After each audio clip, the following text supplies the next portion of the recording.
बिस्मिल्लाहिर्रहमानिर्रहीम। आज हम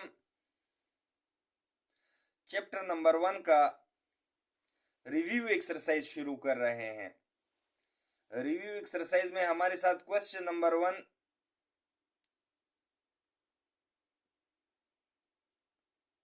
कंप्लीटली एमसीक्यूज बेस है। सो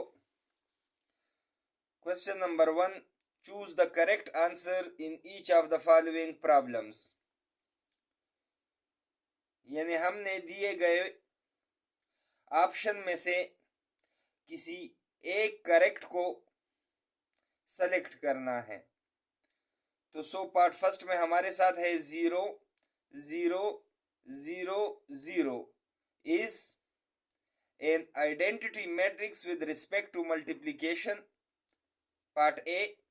पार्ट बी में हमारे साथ है अ कॉलम मैट्रिक्स, सी में हमारे साथ है an identity matrix with respect to addition, and D में हमारे साथ है अ रो मैट्रिक्स। तो इसमें हमारे साथ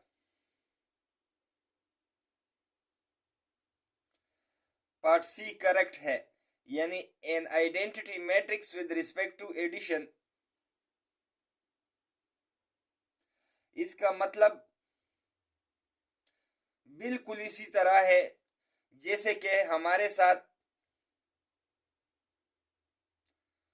रियल नंबर में 0 है, जो हम किसी भी चीज के साथ ऐड करें तो हमारे साथ वही चीज आ जाती है। इसी तरह अगर हम इसी मैट्रिक्स को किसी भी चीज के साथ ऐड करें तो हमारे साथ वही मैट्रिक्स रिजल्ट में आएगा। तो हमारे साथ पार्ट सी करेक्ट है, यानी an identity matrix with respect to addition. अभी हमारे साथ पार्ट 2 है the matrix 4 0 0 -12 is. Option A हमारे साथ है अ स्केलर मैट्रिक्स, जबकि बी हमारे साथ है 2 into 3 मैट्रिक्स, यानी 2 रोज और 3 कॉलम मैट्रिक्स। सी हमारे साथ है अ डायगोनल मैट्रिक्स, जबकि डी हमारे साथ है नन ऑफ दीस। तो अगर इसको हम देखें तो ये हमारे साथ डायगोनल मैट्रिक्स है, क्योंकि इन दोनों पोजीशन पर हमारे साथ 0 0 है, जबकि एक पोजीशन में हमारे साथ 4 है, जबकि दूसरे पोजीशन में हमारे साथ -12 है। तो इसको हम डायगोनल मैट्रिक्स कहते हैं।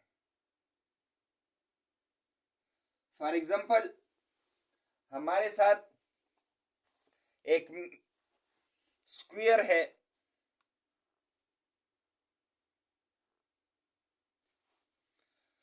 जब हम इसको यानी इन दोनों पॉइंट्स को आपस में मिलाएं तो ये हमारे साथ डायगोनल बन जाता है। अभी इसी तरह अगर हमारे साथ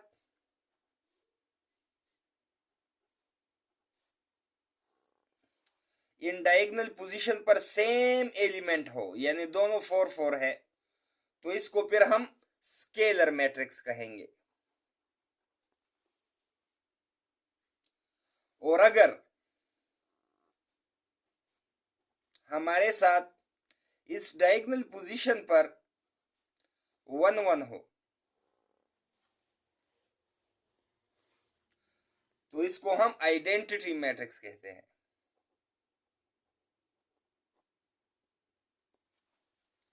तो क्वेश्चन में हमारे साथ है पार्ट 2, इसका सही आंसर जो है वो है पार्ट सी डायगोनल मैट्रिक्स। अभी हमारे साथ पार्ट 3 में है if a is equal to -1 -2 3 1 then adjoint of a is equal to। तो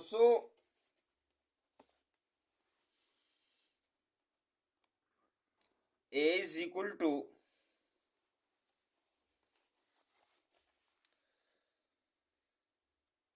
-1 -2 3 1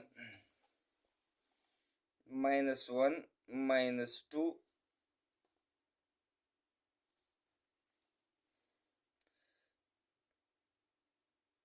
3 और 1। अभी हमने इसका एडजाइंट ऑफ ए फाइंड करना है। तो इन दोनों को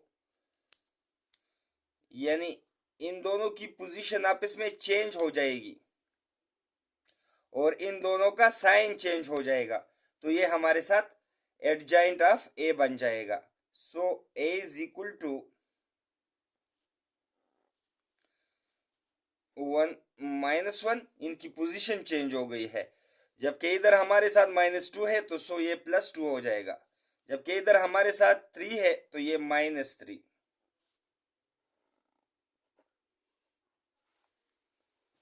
तो 1 2 -3 -1 पार्ट 3 में हमारे साथ है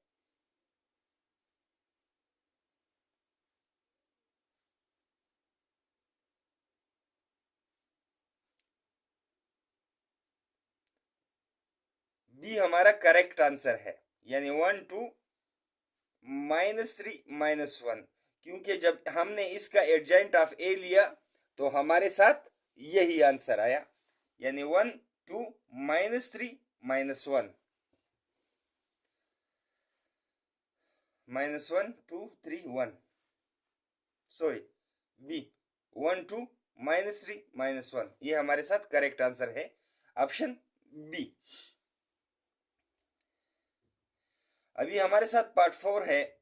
if A is equal to 2 3 3 4 then A inverse equal to, यानी अगर हम इनका इनवर्स निकाले, यानी इस मैट्रिक्स का इनवर्स निकाले,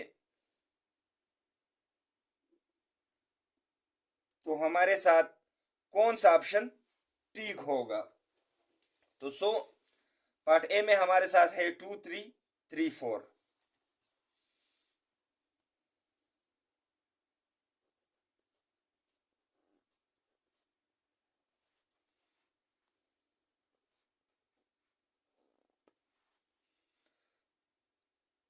2 3 3 4। अभी हमने ए इनवर्स फाइंड करना है। ए इनवर्स को फाइंड करने के लिए हम सबसे पहले डिटर्मिनेंट फाइंड करेंगे।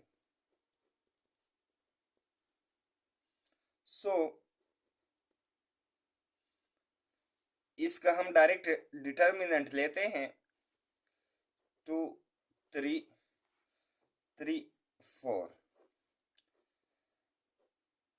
इन दोनों को आपस में मल्टीप्लाई कर देंगे, जबकि इन दोनों को आपस में दरमियान में माइनस साइन आएगा।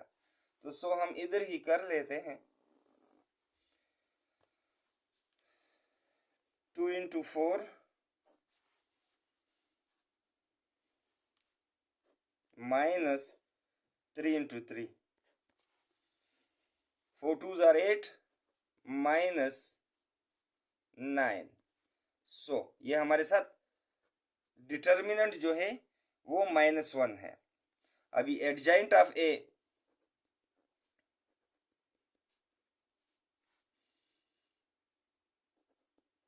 Adjoint of A is equal to, ये हमारे साथ ए की वैल्यू है 1 2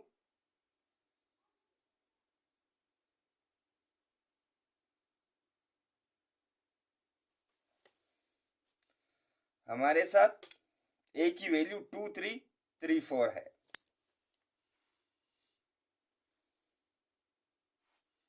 ये है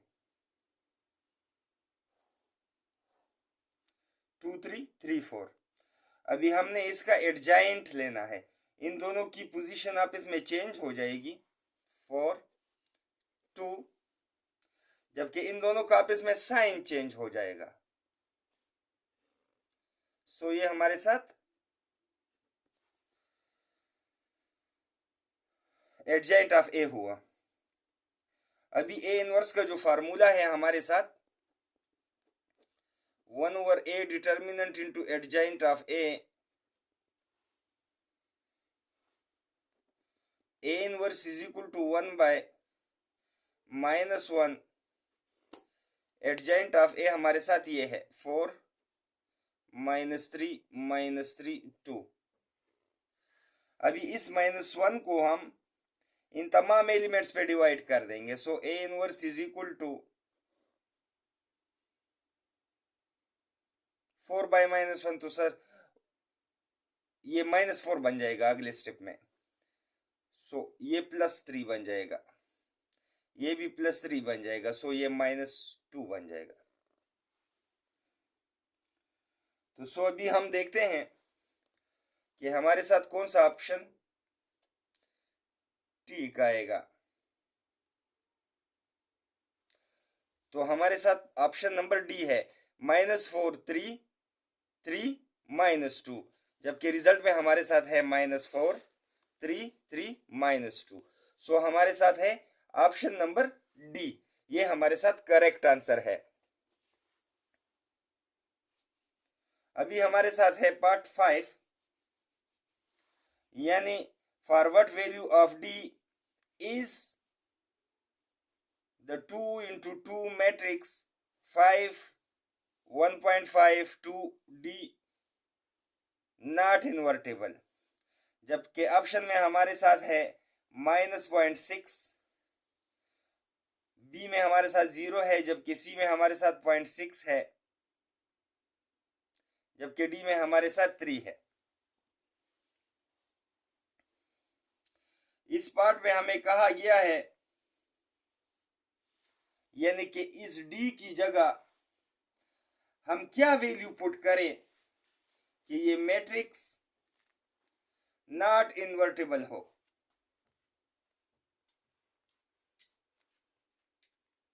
इन्वर्टेबल वो मैट्रिक्स होते हैं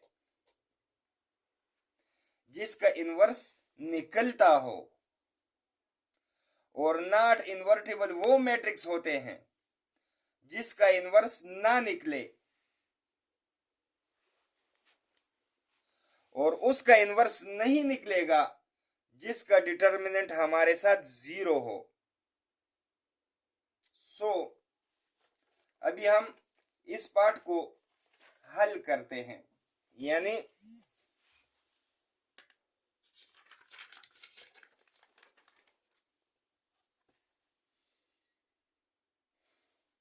फाइव 1.52 डी ये हमारे साथ मैट्रिक्स है गिवन।